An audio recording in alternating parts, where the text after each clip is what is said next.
And now, look, it's also been a few weeks since the hostages were released and a ceasefire came into effect. How are locals feeling post-war? What are they telling you?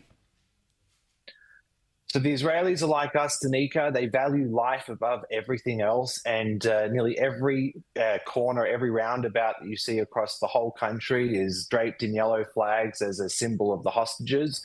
So the bringing home of the hostages was such a critical element in the ceasefire talks, and President Trump has been successful in making sure that all the living hostages have been released. It's a little bit bittersweet, though, Danica, because whilst the country is in the process of healing and it is overjoyed with the return of the living hostages, there are some double-digit number of deceased hostages that are still yet to be released. Hamas had given their promises that they would be, and they haven't been. Some may claim that, according to Hamas, there's a few bodies that are too hard to find.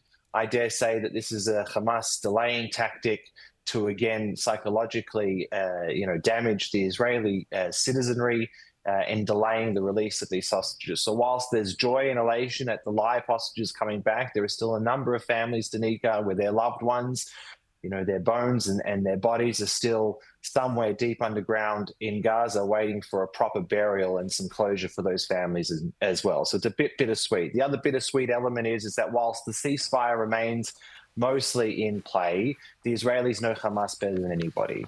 So in terms of the other parts of the other phases of the Trump peace plan that still need to come to fruition, namely the disarming of Hamas and the installation of a new governing body that does not include Hamas, is going to be a very big up-road battle from here. Well, I was going to ask you about that because, you mentioned families who are grieving the fact that their deceased loved ones have not been returned from Gaza. You've got other families whose young people are in Gaza as part of the IDF, hoping that this peace will hold and that they don't have to go back in to try to disarm Hamas. How likely is it that Hamas will agree to disarm? Do Israelis really hold that hope, or are most of them thinking this is a pause before more fighting will continue?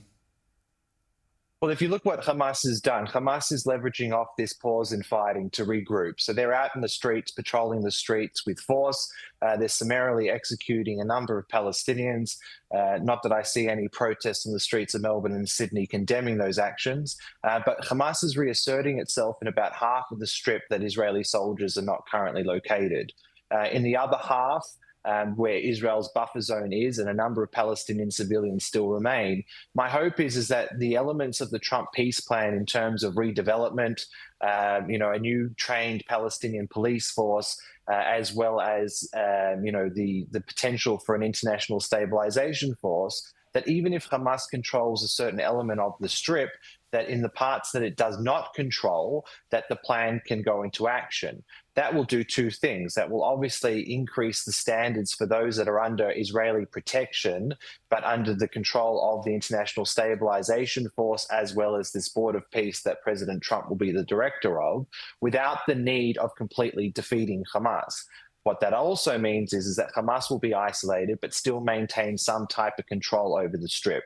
Now, unfortunately, Israelis know Hamas all too well. They know that there's very minimal percentage chance that they are going to disarm. And if they do, they will do it strategically, where they might be able to transition to what's called the Hezbollah model, meaning being a paramilitary force controlling certain sections of the territory whilst not being a participant in the government. So they still maintain their control, but they satisfy the Western audiences to say that they're not in control of the government. So these are the type of things that are going to work their way out over the next couple of months. But in the Australian context, Anthony Albanese has promised a lot here. He's made conditions and he's received promises from the Palestinian Authority, all of which that I don't believe that he will receive. The question is, does the Prime Minister stay true to his word and steadfast in his word by those conditions, or does he weaken and melt away those conditions and just accept the new status quo?